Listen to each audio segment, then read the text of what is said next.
I recently had a conversation with a friend and he told me that he gets upset when Christians call themselves sinners because we're not how we feel, we're what God says we are. Although I do agree that our identity must be found in Christ, I also don't believe that it's biblically incorrect to call ourselves a sinner, and it actually might be a healthier approach, and dare I say, a more theological approach.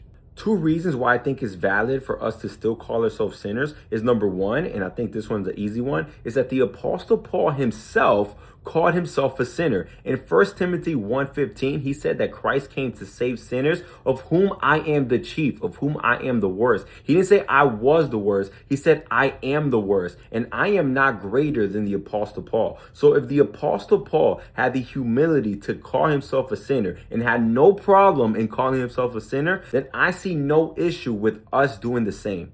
Now, the second reason, which is probably a stronger reason, is found in Romans 7, where the Apostle Paul famously says that the good that he wills to do, he doesn't do it. But the evil that he doesn't want to do is what he ends up practicing, which a lot of us could relate to that. Now, he goes on to explain that the reason for this is because the law of sin and evil still dwells within him and wages war against the law of God, which also dwells within him. Most Christians make the mistake and assume that Romans 7 is about Paul's past life, but that's actually not true. Like if you look at verse 22, Paul clearly says that he delights in the law of God according to the inward man. The inward man means the new creation that he is in Christ Jesus. Two things can be true at the same time. Yes, we are a new creation in Christ, but yes, we are still sinners because the law of sin still dwells within us. And to pretend that we have no sin, well, 1 John 1:8 says that whoever says he has no sin